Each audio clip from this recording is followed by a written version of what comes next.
Hi everybody, welcome to my channel. My name is Pixie Love. You guys can call me Pixie. And today we're doing some TikTok story times.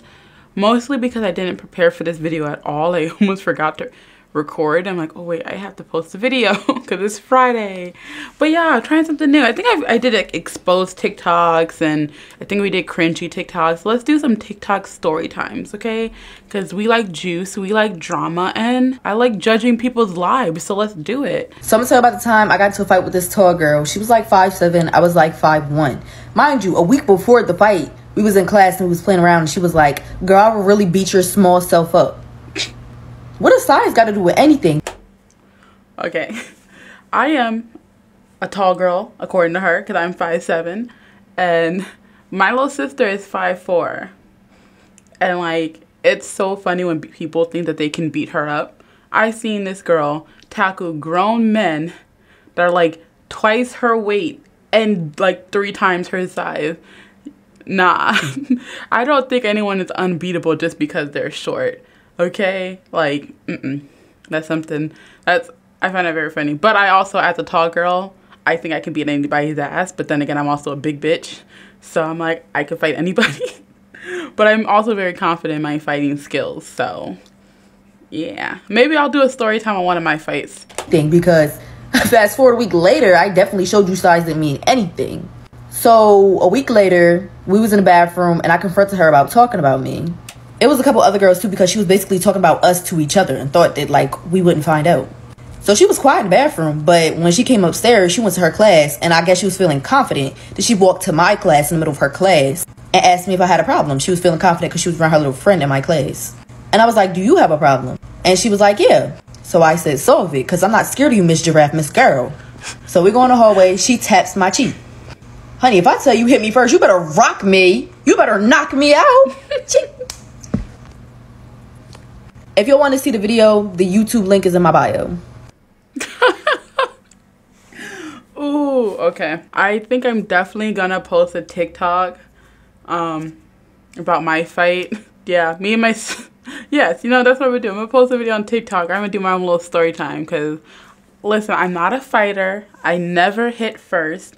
Okay, I never hit first. You can say whatever you want to me, but the moment you do put your hands on me, all bets are off. You're getting your butt whooped, okay? But I did get into some fights in school. Mostly because other people put their hand, not mostly, all because other people put their hands on me, and I don't take crap from nobody. Like, I had girls almost jump me one time because I didn't take their crap. They didn't because there's some scared hoes, but they did try. It was funny. But yeah, if y'all want a story time about... yeah, I got a good fighting story time, so that's gonna be fun. Go to my TikTok. It'll probably be on there tomorrow. So I'm gonna tell you about the time I got into a fight with this really bad thing you did as a child that you kept secret for your entire life and didn't tell nobody. I'll go first. I got a lot of stories like this, but this is just one of them. So my mama used to put me in daycare, and in my daycare we used to do field trips, and we went to the YMCA. So while we were in the pool, this one white kid comes up to me. He asked me, like, why are you black? Why is that so funny to me? Oh my God. She didn't even like say what she said or anything, but okay. If you are a non-person of color and you have children, please teach your children why people look different so they don't come up to people of color and ask us and our kids why we look different, okay? Please, because there's no need for that. No need for that. And I was kind of embarrassed, but I wasn't mad at the kid. I was more embarrassed than I was mad. And I told him that my parents painted me every single day. And I was thinking back at the time when I scraped my knee and the skin came off and there was like no blood. It was just bone. But I didn't know that it was bone. I thought that I was just white underneath. So I was like, it's true, like I can peel my skin off and prove it. When I did that, I peeled skin off my finger and it was a lot of skin and I started bleeding really bad. So the water started getting red and the daycare people tried to get everybody out the water like there was something going on. And then once everybody was out of the water, one of the daycare people go, I'm so sorry, everybody. I lost my tampon. I need to find it. Okay, so what happened was pretty self-explanatory, but I can make a part 2 if you guys want. Wait, what the heck? Where did the tampon story come in? What? Hold on. Wait. Okay, I'm confused. But either way, that's freaking hilarious, and I wish I would have used that. Like, yeah, my parents just paint me every day. My answer was always, because my parents are black, so I'm black. Like, what do you mean? Like, why are you white? Come on. Oh, okay. In the comments down below, let's have a discussion of what is something that you did as a kid, like you kept a secret from your parents for like the longest time. For me, it was, oh, I literally can't think of anything. I'm like sitting here thinking. I was very, very open and honest with my parents, especially my mom. I'm trying to think. I know I like got my little sister in trouble for some things a few times, and she definitely got me in trouble a lot for things she did, but like I can't like specifically think of something that I kept from my parents for so long. So let me know down below what's something you did bad as a child like you kept away from your parents, because I don't have a story time for that one, so I need to hear your guys' stories. So this one is a little Am I the A-hole? But in video form, which I want to do that subreddit, but I can't do subreddits that aren't like picture based because I can't like edit it to make it look pretty and like appealing. Like you'll just be seeing a wall of text, and plus reading for me sucks. So, but let's do Am I the Butthole? Video form. So let's determine if this person is the butthole at the end of the story.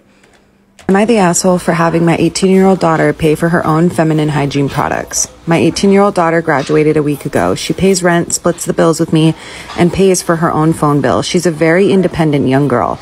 As a 56-year-old woman, I'm at an age where I don't have a menstrual cycle anymore, and so I don't buy products for that purpose anymore. And so it turned out to happen when she turned 18, so it was as if it were perfect timing to stop buying them. But even if she were under 18 and I still didn't have this anymore, I would stop buying them as well. Since she's 18, I feel better about not having to go out and buy them since she's at that age where she's graduated and independent. My boyfriend somehow found out that she's been using napkins she bought at the grocery store. He said that he asked her why she bought 2 packs of napkins, and she explained that she needs them for personal use and assumed it was for that. I didn't believe him at first until I asked her about it, and she explained to me that she makes... At first, I didn't think I was going to say you're not the a-hole. But let's go find the rest of this video because it just cuts off. Let's go find the rest of the video and then we'll make a decision. Because I'm starting to think you might be a little a-hole. Part 2, so let's watch it. He asked her why she bought 2 packs of napkins, and she explained that she needs them for personal use and assumed it was for that. I didn't believe him at first until I asked her about it, and she explained to me that she makes homemade tampons by rolling the napkins, and she does it to save money. I have money myself, so I could go out and buy them for her, but she would need to pay me back. He asked me what I thought when I finished talking to her alone, and I said that he was right and explained that she does it to save money, and he was furious and said that I should be providing for those for her. I told him that I no longer buy them, and because I no longer use them, because when I did I would share, but now, especially because she's 18, she can buy her own. I know she's my daughter, but the support has to stop sometime.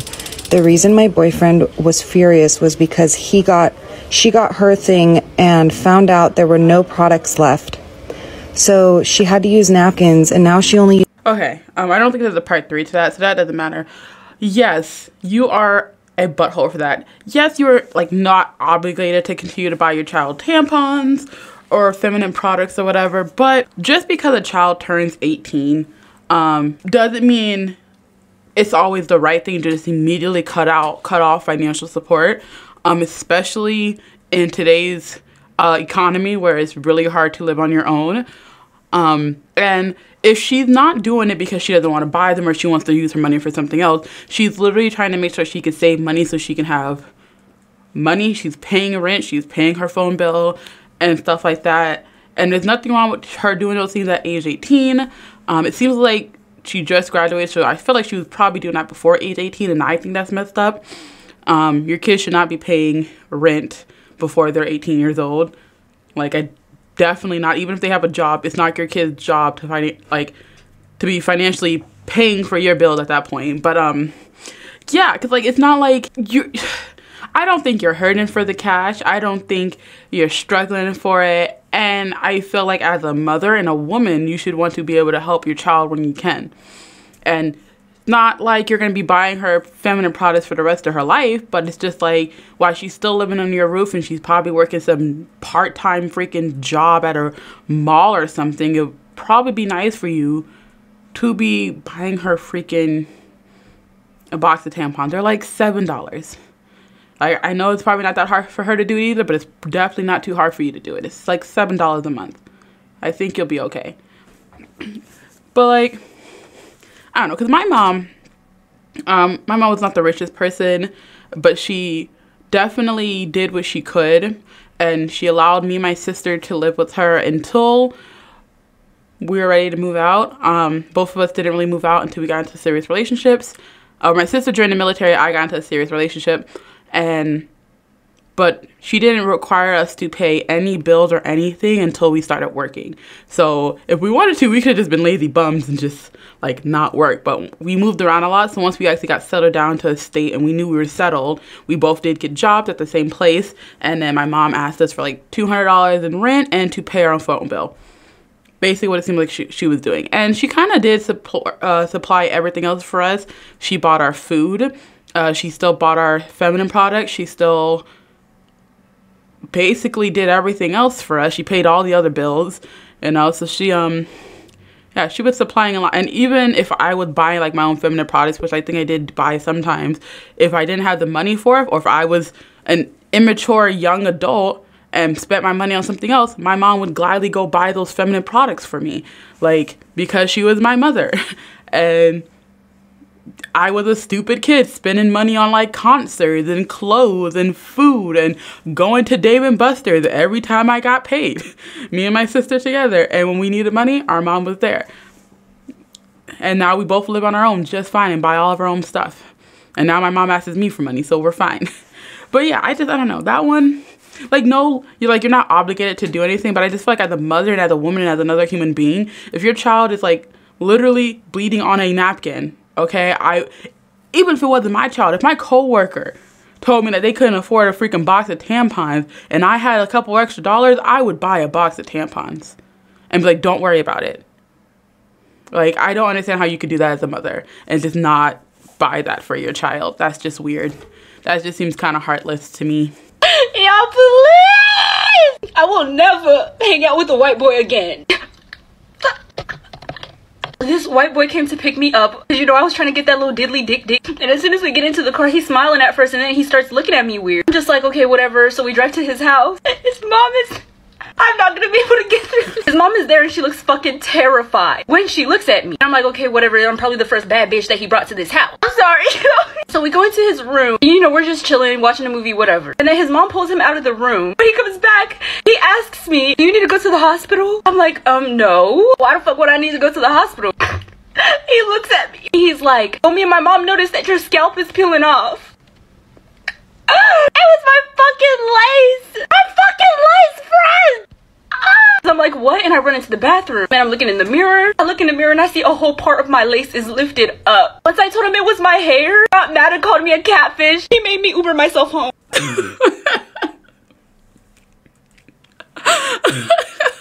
Oh. I know I have a lot of black females following me. Who else has been through this? Oh my god. That's why I can't wear lace fronts, because like I can't apply them properly and I don't have the money for someone else to be doing it for me. So I wear box braids and faux locks all day, every day, or my normal hair. Like this. That just happened. Oh my god. It wasn't when I was like hanging out with somebody. It was at work and I can feel I like felt the wig sagging and I'm like, oh, and I kept having to pull it forward and just like sticking it down. Oh my god. But it's not the white guy's fault. Like, it's not his fault that he didn't know, but I'm sorry. I love how his mom was like, does she need to go to the hospital? This is hilarious. Okay, I have to do this more often because this was fun and wholesome. I love this. Oh my god. I love this. We're going to do this again another day. You're going to see two videos on the screen. One is my most recent upload. The other one is going to be something that YouTube recommends for you guys. So just click on either one of those videos. And if you're not subscribed to my little pretty icon, it's going to be in the middle. You better hit that subscribe button because I do videos Monday through Friday. I will see you guys on Monday. Bye-bye.